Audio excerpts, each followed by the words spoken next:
El chequeo médico, ¿qué es lo que viene a aportar de novedad respecto a esta situación dibujada a lo largo de la evolución de la PAC de los últimos años? Pues realmente es muy poco lo nuevo en el chequeo médico. Aunque algunos se empeñan en hablar de que esto ha sido abrir otra vez en canal la PAC y tal, pero esto no es verdad. Ha sido una reforma muy limitada de la PAC y simplemente para avanzar más en las líneas de la reforma de 2003.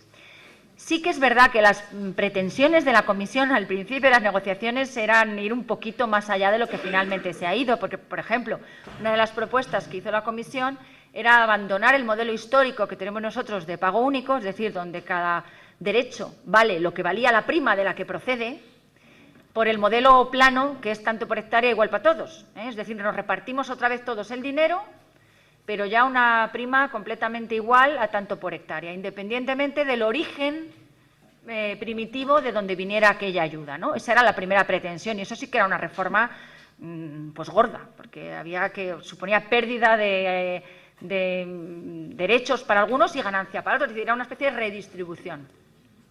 Y eso pues al final hemos logrado continuar los países que así lo hemos querido con el modelo histórico.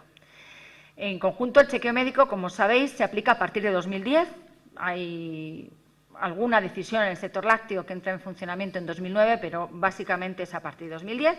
Y bueno, lo que viene a decir el chequeo médico es que hay que desacoplar obligatoriamente, o sea, avanza en el proceso de desacoplamiento de ayudas, porque la Unión Europea considera que es la única forma de legitimar la PAC de cara al posible acuerdo en el seno de la Organización Mundial del Comercio. Es decir, se supone que las ayudas acopladas no son posibles de acuerdo a la nueva ronda de negociaciones de la Organización Mundial del Comercio, de la ronda de Doha, que, como sabéis, tampoco ha finalizado en sus conclusiones, fundamentalmente porque se ha ralentizado mucho con el cambio de gobierno en los Estados Unidos. En enero de 2010 es obligatorio desacoplar sin periodo transitorio ninguno los herbáceos, el trigo duro, el olivar y el lúpulo. En enero de 2012 los forrajes desecados, la fécula, el lino y el cáñamo. Y hay otros sectores en los que se puede escoger en qué momento desacoplamos, pero que hay que estar desacoplados obligatoriamente en enero de 2012 y que son el vacuno, excepto la nodriza, en nuestro caso solo el sacrificio, que es lo único que teníamos parcialmente acoplado, el arroz, las semillas, las proteaginosas y los frutos de cáscara, y en el caso del ovino, el caprino y la vaca nodriza son los dos únicos regímenes que el chequeo médico permite a los Estados miembros dejar acoplados hasta el final de las perspectivas del marco actual, del actual periodo de financiación, que es 2013. Luego, otra de las novedades del chequeo médico es que, ¿os acordáis que la anterior tenía un artículo 69 que permitía dar unas ayudas que continuaran acopladas, es decir, unos pagos adicionales a los productores? Incluso en sectores en los que se hubiera desacoplado del todo se podían mantener acoplados estos pagos del artículo 69. Por ejemplo, en el sector lácteo, en el que nosotros hemos desacoplado la prima láctea, sin embargo, mantenemos acoplado los pagos por calidad que se pagan en el artículo 69. Pero la novedad del artículo 68 es que ya no se pueden dar ayudas universales. Por decirlo coloquialmente, no sirve para pagarse rondas, y decir, bueno, pues todos los productores de ovino cobran a tanto por oveja, o todos los productores de vaca nodriza a tanto por vaca.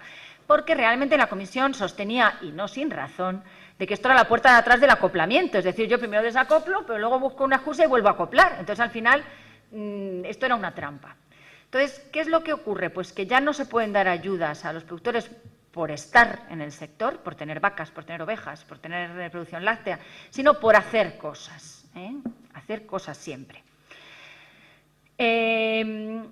Bueno, la verdad es que dentro de este artículo hay algunas cuestiones o algunas posibilidades de actuación, por ejemplo, seguros y mutualidades que en España se han desechado, porque nosotros tenemos un sistema de seguros agrario consolidado hace muchos años y no vamos a utilizar ahora los fondos de la PAC para pagar los seguros, es decir, ya están pagados con los presupuestos generales del Estado hace muchos años.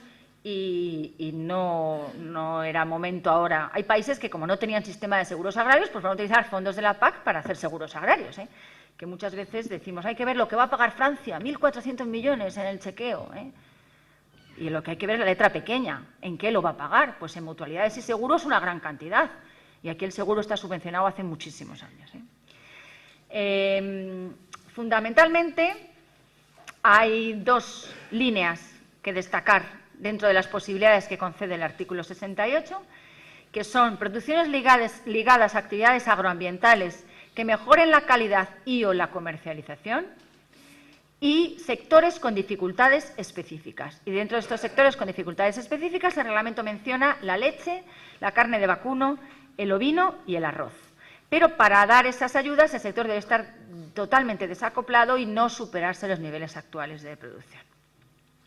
Y luego otra opción o otra característica del nuevo reglamento es que hay que hacer una transición del artículo 69 actual al nuevo 68 en 3 años. ¿Qué quiere decir esta reconversión? Pues que en aquellos sectores en los que tenemos una prima universal, tenemos que reconvertirlo en una prima que no sea universal, es decir, por modelos concretos de producción. Por ejemplo, en el caso de la nodriza, todo el mundo sabe que tenemos una prima universal, con el artículo 69. Pagamos a tanto por vaca, incluso tenga derechos de prima nodriza o no los tenga. Bueno, pues tenemos 3 años para ir reconvirtiendo esa ayuda en una ayuda que sea a gente dentro del sector de la nodriza que hace cosas de calidad, de comercialización, etcétera, etcétera. Y otra característica del nuevo artículo 68 es que la dotación de los fondos, cuánto dinero hay y de dónde se sacan. Bueno, pues aquí el reglamento da 4 posibilidades de obtener dinero para estos pagos adicionales o pagos acoplados. La primera, que es lo que ha escogido Francia, el recorte lineal, es decir, a todos los ganaderos y todos los agricultores se les quita un porcentaje de su dinero del pago único, con eso se hace una bolsa y se destina a otros sectores. Por ejemplo, Francia lo ha hecho, ha quitado a los agricultores para los ganaderos. A mí me da una envidia bárbara, pero vamos, aquí en España, desde luego, era bastante impensable pensar en tocarle a nadie el bolsillo, decir, bueno, vamos a quitar a unos para dar a otros. Decía un alto funcionario de la Comisión, que ese era el sistema Robin Hood, decía así coloquialmente. Y luego, otra posibilidad de obtener dinero es los derechos de la Reserva Nacional del Pago Único, que sabéis que cuando tenemos derechos de la Reserva Nacional del Pago Único se distribuyen a los agricultores y a los ganaderos que lo solicitan de acuerdo a unos criterios prioritarios. Bueno, pues hay una opción que es no distribuirlo, convertirlo en dinero y, de esta manera, dar esos pagos acoplados. Luego, hacer una retención sectorial, es decir, en procesos de desacoplamiento. Por ejemplo, si vamos a desacoplar el ganado ovino, en ese proceso de desacoplamiento restarle a todo el mundo un porcentaje y utilizarlo para dar pagos a ese mismo sector. Y, finalmente, que es la opción que ha escogido España, la única que ha escogido España, las otras las hemos desechado por dificultades de toda índole, fundamentalmente porque no querían ni las organizaciones profesionales ni tampoco por mantener un cierto equilibrio territorial también. Es la utilización de los remanentes de la PAC que se quedan sin usar todos los años para estos pagos adicionales, que al fin y al cabo era un dinero que se estaba guardando la Comisión Europea y que, bueno, pues realmente nos correspondía. Y entonces, pues bueno, ese dinero se consolida en un reglamento que va a salir ahora en 144,4 millones de euros, que es la cantidad que tenemos anualmente para hacer esos pagos directos o acoplados. Dentro de estas posibilidades, luego, eso es de dónde sacamos el dinero y luego en qué lo podemos gastar. Pues hay algunas líneas que el reglamento apunta, pero que están muy limitadas presupuestariamente, que son las de calidad y comercialización, o sea, ayudas para mejorar calidad y comercialización en común, mejoras del bienestar animal en el sentido de ir más allá del cumplimiento de la legislación obligatoria y también, como he dicho antes, las líneas que hay para compensar desventajas específicas en algunos sectores. Luego hay otras líneas con más margen presupuestario que tienen que ver con cuestiones agroambientales, aunque estamos hablando todo el rato de primer pilar, o sea, no estamos hablando de las medidas agroambientales del desarrollo rural, sino de ayudas directas del primer pilar. ¿Qué es lo que ocurre? Bueno, pues que precisamente para que estos pagos no se utilicen como puerta de atrás del acoplamiento, la Unión Europea ha establecido un tope para los Estados miembros de cuánto podemos pagar por aquí. En el caso de estas primeras líneas, las más limitadas presupuestariamente, es el tope del 3,5% del dinero de la PAC que destinamos nosotros a ayudas del primer pilar. Que en el caso de España ese 3,5% son 178 millones de euros, para que nos pongamos un poquito en idea, ¿no? De forma que nosotros podríamos gastarnos hasta 178 millones de euros en esas líneas de calidad y comercialización, bienestar y desventajas específicas. Y ya si queremos ir a agroambientales, o no agroambientales, sino a modelos más agroambientales, podemos gastarnos hasta el 10%, que eso sería unos 500 millones de euros, en el caso español.